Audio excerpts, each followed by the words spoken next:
Hello, hello, hello, and welcome to this month's amazing lineup on the Her Version Impact, expanding rapidly with over 300 YouTube videos, 60 female guest speakers, and over 40 Impact panel guests. We are now on 6 different podcast platforms, including Spotify, iTunes, and SoundCloud. I am thrilled to have a female panel filled this month as we talk about emotional and mental health. The conversation around this topic will be broad and will guarantee to educate you on so many areas of your life. Join us as we dive deep into our personal journeys to improving our mental and emotional health and the challenges along the way.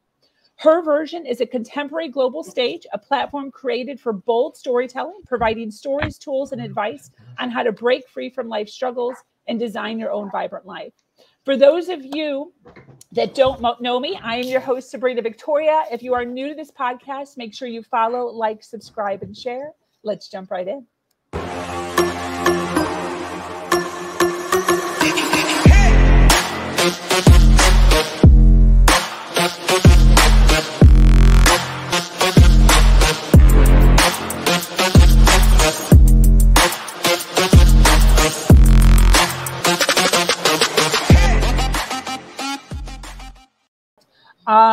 Lisa, I am hoping you will hand the mic over to Miss Christine Cardoza. Oh no.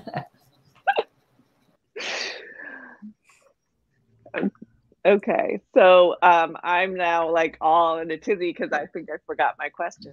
I've gotten like all caught up in all of this. I think, I guess maybe one of the questions that I had is, do you have like almost like a life hack, a mental health life hack? Like what is it that do you have a cornerstone in your life that you use as your, like, to really help you maintain strong mental health and a strong belief in yourself? Is there a practice that you have that you use consistently and that you like feel like that's what gets you through, and that maybe that's something you share with clients? Nicole, I think I saw your hand. Yeah, I think this is really important for everyone to figure out. So if you're out there and you don't have something in your toolbox that is your cornerstone, go seek that today. For me, it's to dance. So for me, movement really helps in so many different ways. It is the way that I experience source energy moving through me. So I think that's probably a piece to most people, which should be the cornerstone, is what makes you feel completely aligned with your highest, best, divine, God, whatever it is that you call that source energy, to know everything is perfect exactly as it is in this moment. As much as my mind wants to go crazy and tell me that this is wrong and that is wrong and this will never be right and these things will never happen and everything is crazy, let it go and let your body just move and let source move through you. Shake it out. With my son too, I have a 4-year-old who is super high energy. It's a little boy who just is like the opposite of me. Whereas I grew up like Tina, the good girl, like got to be the little Miss Perfect in the box. He is wild and crazy. And so that really sets off my nervous system. Honestly, like it gets me crazy. But the thing we can both come to is to dance. Let's dance.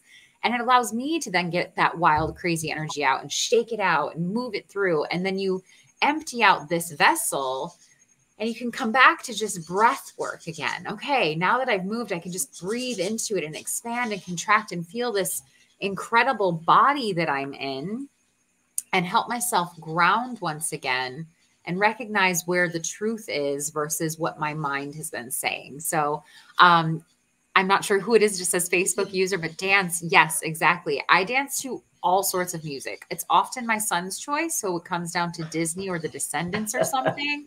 But I find my fun in it. You know, it's like finding that fun, finding that energy. I also like Deadova is an artist that I really love. She brings in like light language and bird language and all sorts of things that just kind of gets me back into the nature of our animalistic primal bodies. We sometimes forget and we become these mental people who have businesses and all the things, but let's get back to what this is really about, the cellular elemental energy that we are. So thank you for asking that question, Christine. Oh yeah.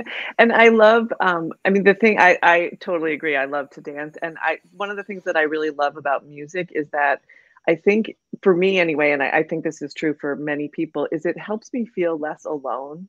Whether it's that I'm dancing in my kitchen to like a really upbeat song and I feel like I'm, you know, feeding my soul, or I'm sobbing to some other like ballad that just is completely personifying whatever it is that I'm feeling.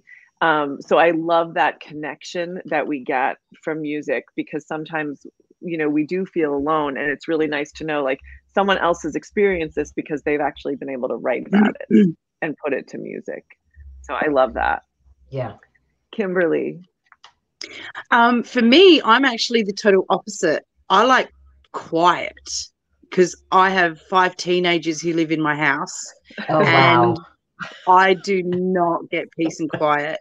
So for me, I like being alone. I don't have, like, I drive my car and I do not have the radio on. I do not listen to music. It is my peace. It is my quiet. And even then, most of the time I've got at least 3 teenagers in the car. So, you know, they'll always say to me, Mum, why do you have the radio on? I'm like, because I just need you to be quiet. I just need quiet. And so for me, sometimes I virtually have to lock myself away. I mean, I did that when my kids were little, when I still do it. And I find that I just don't get it as much as what I would like to, because if it's not one going, Mom, it's someone else, or it's my husband, or it's, you know, so for me, I'm the total opposite. For me, I just like to just sit somewhere and just be quiet, whether or not it's even just taking, you know, 10 minutes just scrolling through something on Facebook, or doing something, or creating a video for, you know, my business, or just, you know, looking for another guest on my podcast, but just no one calling out my name or asking anything of me. So I'm the total opposite. Yeah, so that's where I find my little piece of joy when I can. I like that too. I can totally relate to that as well. Oh yeah, me too. Love the quiet, love being alone. Yeah. Well, and I think we all need a little bit of that sometimes, just to connect to ourselves. You too. Oh, I go crazy. I'd go crazy. Lisa, you're muted. I'll jump in because I think Lisa and I raised, so I think she was just pointing at me. So, okay. Right, I did want to say something. Yeah, go ahead, Lisa. I have an answer to your question, but I first wanted to ask Nicole, can you repeat the artist that does the light language and the nature sounds? That sounds amazing. I want to look that up. Her name is Deya Dova. It's DeyaDova. Deya Dova. And then if you're on Spotify and you kind of like look up similar artists, like that whole genre like really gets me in the Yeah, that's awesome. Do you want me to tell my practice that I do? This is something that I do with clients a lot too. And it's just a simple little mind trick, just a perception, you know, little thing, but it's recognizing that everything exists on a spectrum. So whatever feels like a problem out there, it exists on this stick that just represents the whole of that issue, right? For all of humanity. And we all have the whole stick within us. We're all sharing that consciousness. And the way to get the energy pointed in the right direction is to look around your existing life and see, where do I already have this thing that feels like a lack? Like a lot of my clients have like finances lack. And you know that someone somewhere with a different spot on the stick is envying your position there, whether it's health or finances or love or whatever, and finding the gratitude for that thing.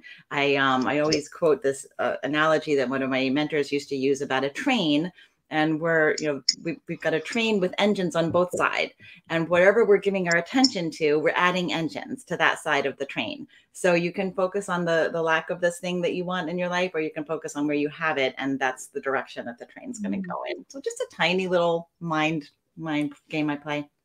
I like, no, so it's kind of that idea of like, the fact is, like, I have $500 in my bank account, and I could look at that and say, I feel poor. Someone else could look at that and say, oh my God, if I had $500 in my bank account, I would be wealthy.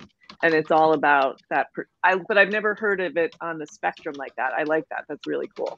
Yeah. And it could be health or love in your life or whatever. There's always something, you know, and even like with abundance, I tell people, okay, so maybe you have no money, but do you have a priceless relationship? with a partner or a child or a pet, something that you wouldn't trade for any amount of money, well, then you have this like priceless thing in your life. That's abundance right there. You know, there's all different ways to twist it and realize the abundance that we already are in possession of, and put our gratitude and thoughts there so that we're adding more engines to that side of the train. Yes. What you Susan, focus on expands.